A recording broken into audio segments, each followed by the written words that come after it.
morning, class 12. So today, as you can see, I have drawn the circuit of two types of generators. This is the AC generator, what we have discussed in our yesterday's class, and this one is the DC generator. Today we will be talking about the DC generator. So it will be very helpful for us if we at first compare and find out the similarities and dissimilarities between the AC and the DC generators. So let me first come to the AC generator, what we have discussed yesterday. As you can see that or you have learned in class 10 syllabus that the main difference between both, what are the similarities? The similarities are both are generators. That means both are capable of converting the mechanical energy to the electrical energy. That's why you can see this rotating rotator with which we can rotate the armature in both the setups. But and rest similarities, both of them have armature. They are kept under the horseshoe magnet, which produces a magnetic field. According to my drawn figure, the field runs from left to the right side, and you can see there are two brushes. Here also we are also having two brushes, and as this is the generator, so we will take the output throughout the through the resistance. That's why in both the cases we are having a resistance in the external circuit. But the main difference between these two circuits is that you can see here two slip rings are used for the AC generator, but for DC generator you can see two split rings. There is difference between split rings and the slip rings. Slip rings means whole ring. There is no discontinuation, whole rings, and the wires are passing through the rings. So one is attached with one ring and another one is attached with another ring. Not attached, they can rotate, they can move inside the ring like this. So here, because of the slip rings, we are getting the peak, the maximum current in both sides. That means the positive side as well as the positive maxima and the negative maxima. But here, because of this split rings, that means half rings. The split ring is actually, it is one ring which has been made half, so that's why it has been splitted. So split rings. So here, because of the split rings, we will get the unidirectional current. That's why this is called the DC current. This is unidirectional. We will always get the maxima in one particular direction. Either we will get the positive maxima always, or we will get the negative maxima always. So if I will be drawing the graph, then the graph will look like this. For DC, it will be like this.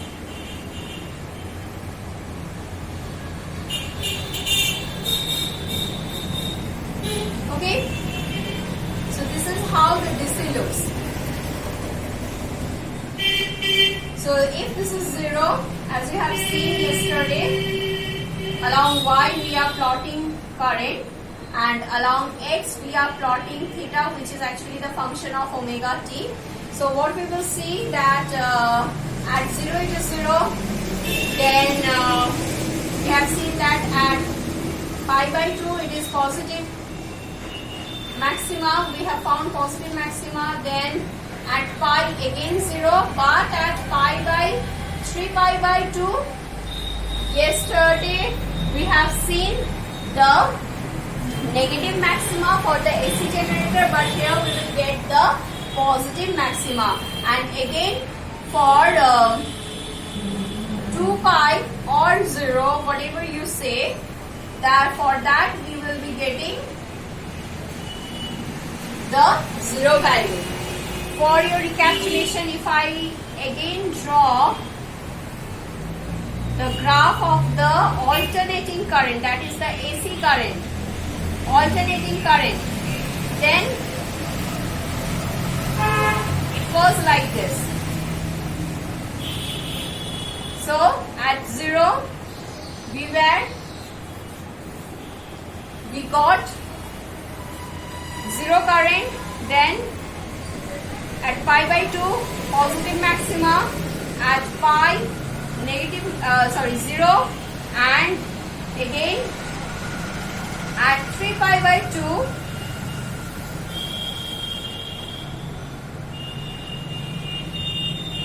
we have got the negative maxima.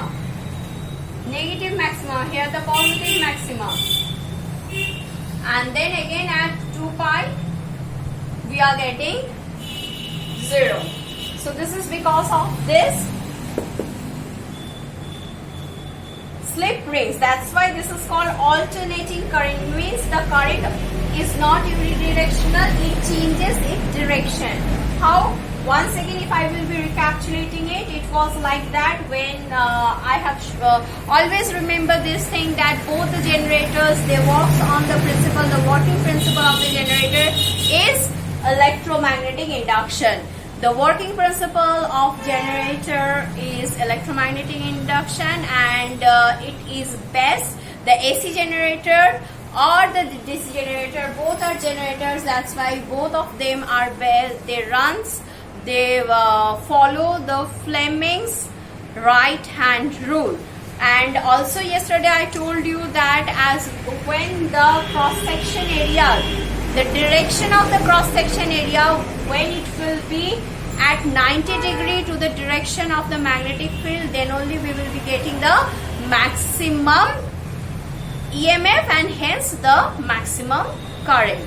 So, and that is the condition what you can see it here. That means when the armature is horizontal to the magnetic field, then only the direction of the cross section area is perpendicular to the direction of the magnetic field. Direction of the cross section area is perpendicular to the direction of the magnetic field, and this is the condition. That means when the armature is horizontal to the magnetic field, then we will be getting this maximum peaks. So here at this condition, so this represents this point. So when A, B along this direction, if I will be showing you with my right hand, so this was the direction of the magnetic field, and as you can see I have shown you that the armature is rotating in anti-clockwise direction. If I can show it to you with this, suppose we are having, this is our armature, suppose this is our armature, so it is now like this. Then the AB will, when the armature will be perpendicular to the magnetic field, vertical to the magnetic field, then this, suppose this is A, this is B, C, D. So when I will start rotating, when I will be rotating it in the anti-clockwise direction, then it will be like this. This is the vertical condition when we will be getting this zeros. That means at pi. So this is the vertical condition. Then again, this will be the condition for the next peak. So actually, what is happening when this is at this condition, horizontal condition? This is the direction of the magnetic field. This is the rotation. That means it is coming up. It is coming up. So, and then the current will flowing inside. The current is flowing inside. So this is the direction of the current in the AC. So at this position the current is flowing through this, and it is coming out from B to A. It is going in from B to C, then B to A, and in the outward circuit it is along this direction. So it is coming like this, it is going, then through this it is going. After half cycle, when this AB has come to this, then what is happening now? It is becoming A, this is becoming B, this is becoming C, and this is D.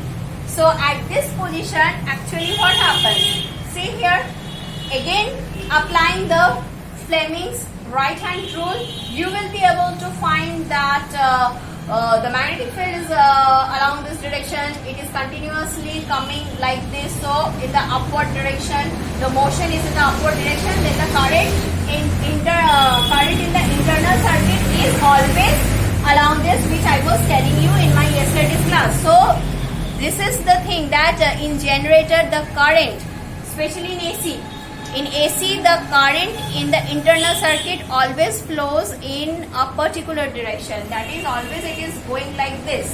Okay, but at this condition, what is happening? As because previously the A is connected, the A arm was here with the long leg. The AB arm was here with the long leg. So when it has come to this position, then this is not the scenario. This will become the scenario.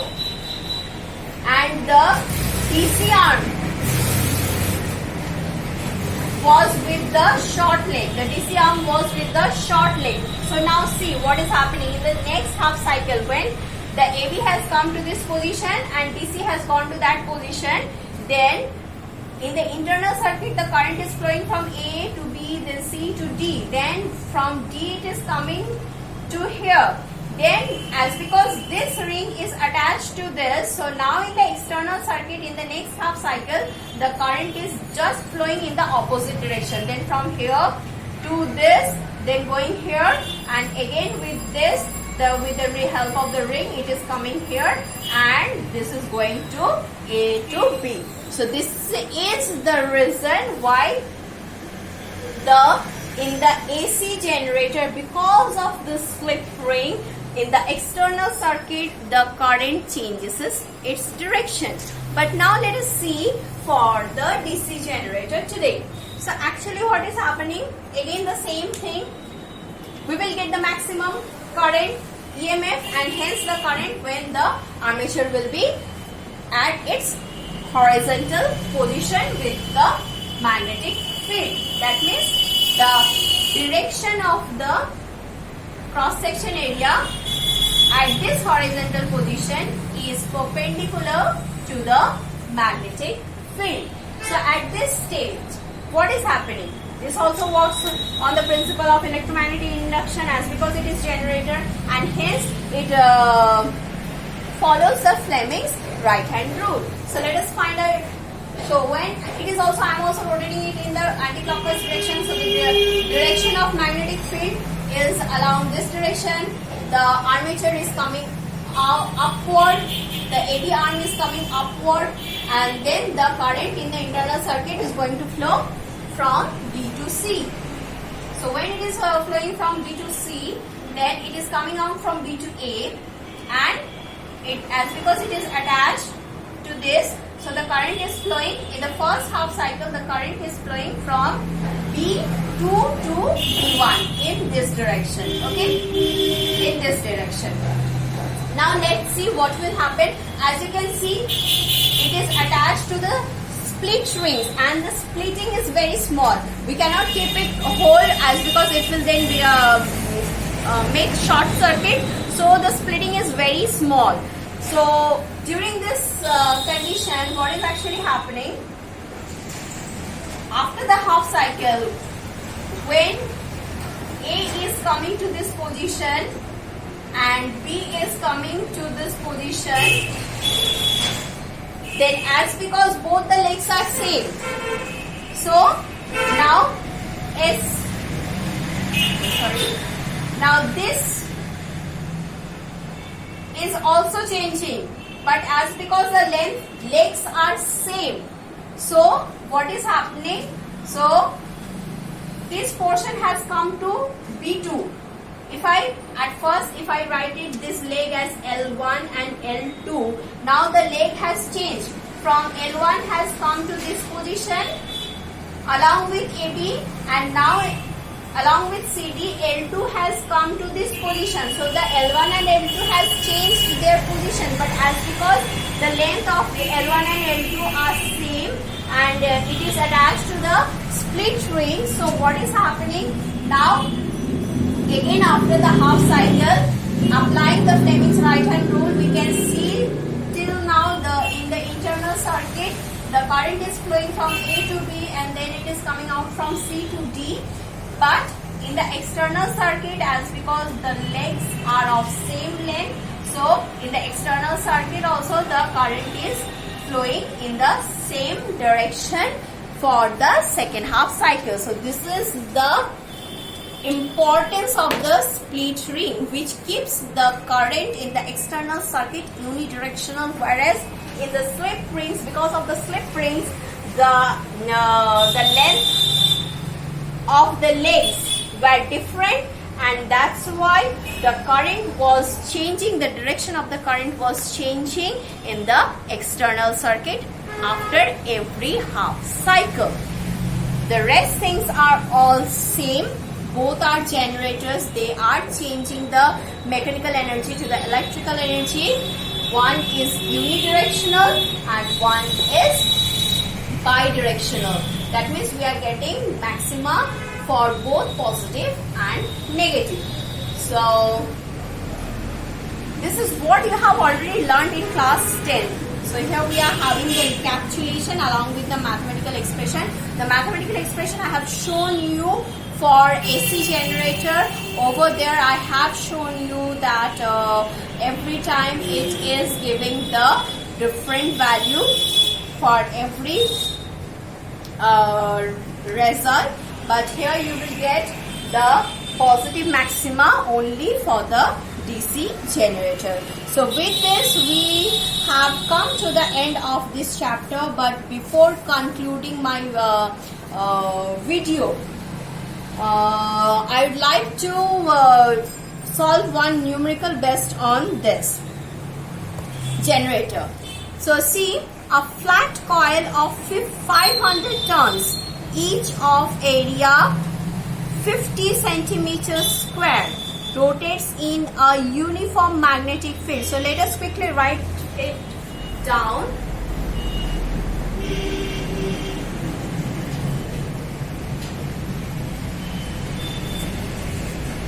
Question.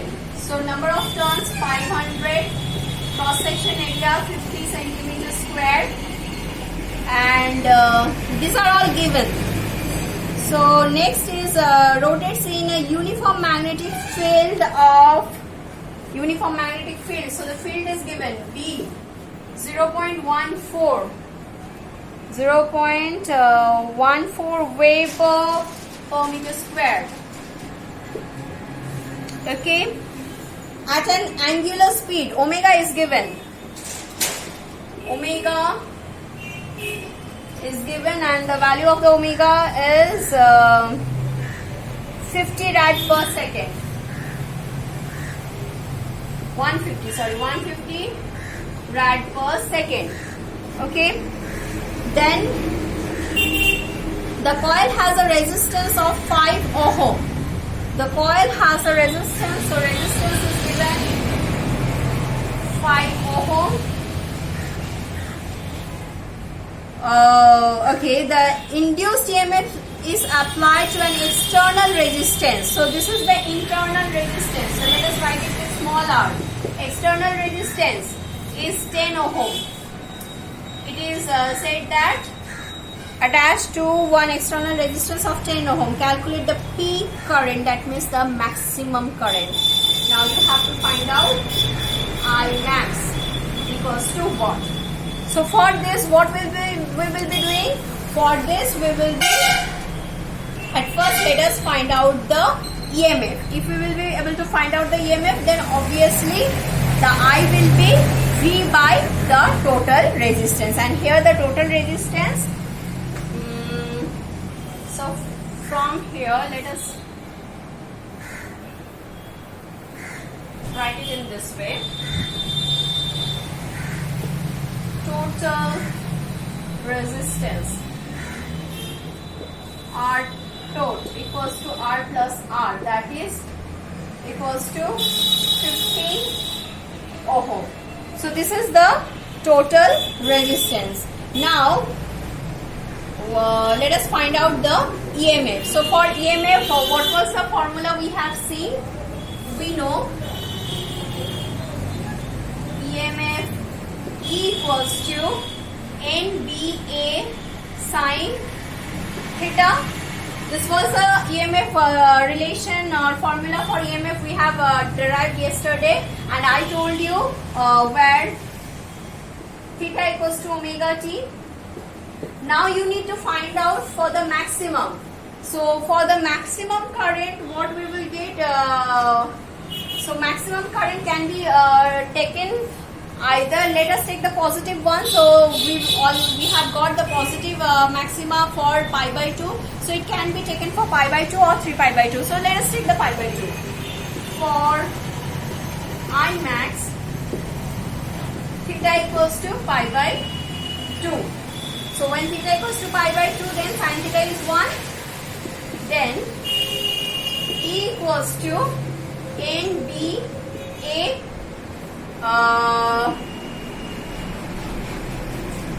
okay. Here I would like to do one thing.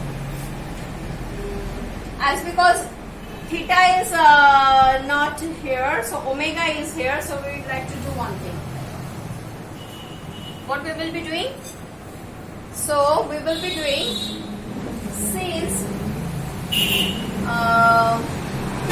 phi, since E equals to minus d phi dt and phi equals to NBA cos omega t. So what we can write? We can write, which implies E equals to minus NBA minus omega sin omega t. So this is what we can do.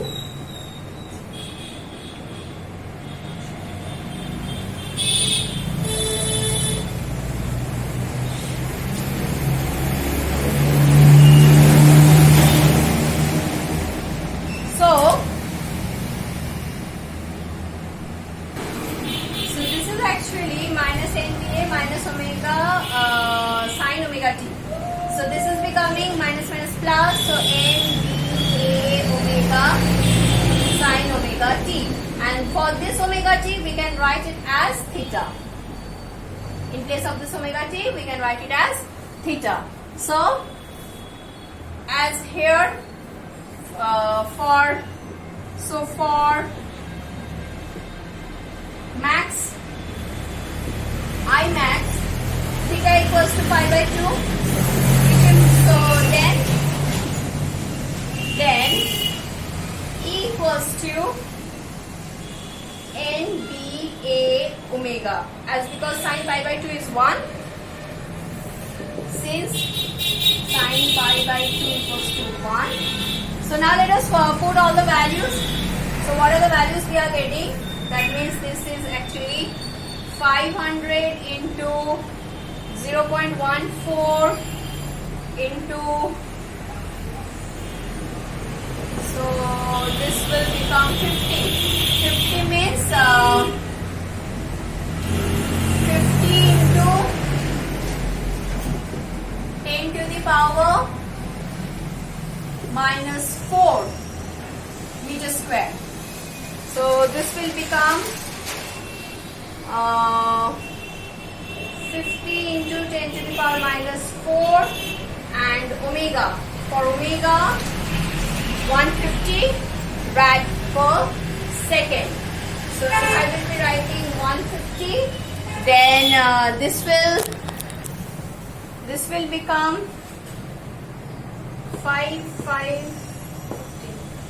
So I can write it as 25 into 15 into, this will be 10 to the power minus 4 plus 1, 2, 3, 4 plus 4, and this will become 0.14. Now if I will be calculating this, we will get the value of E as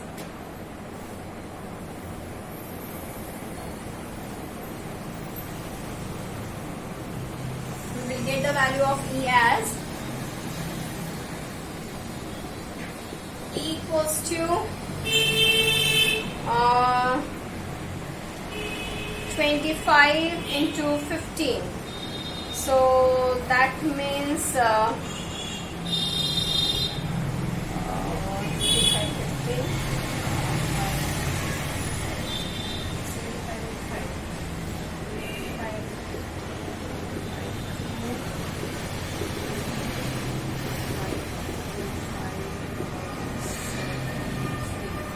375 into 14 into 375 into 14 into this is becoming 0, 10 to the power minus 2. So this is actually becoming how much? So this is becoming, let us do the multiplication. 14 0 0 okay, 0 2 0 3 15 5 7 3. So this is 0 5 2 5. Okay, so this is becoming 5 2 5 0 into 10 to the power minus 2. That is EMF equals to 52.5 volt. So this is 52.5 volt EMF. Therefore, so the current, peak current, I max is how much? E by R total. So E is 52.5 divided by R total was 15. So this is becoming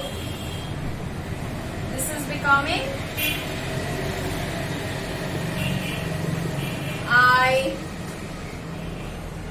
max equals to 525 by 15. So if I will be doing this 3105 105, so this is becoming 35. So the peak current, that means the maximum value is 3.5 ampere. So we got the maximum current as 3.5 ampere. So this is the thing.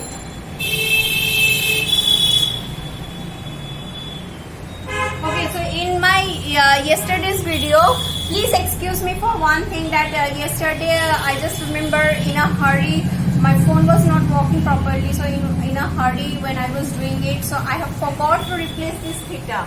So today I have shown you the derivation. Please before finding the d phi dt as it was with respect to t, so please replace the theta with omega t. Yesterday I forgot to replace the theta, and that's why there was a small mistake in yesterday's video.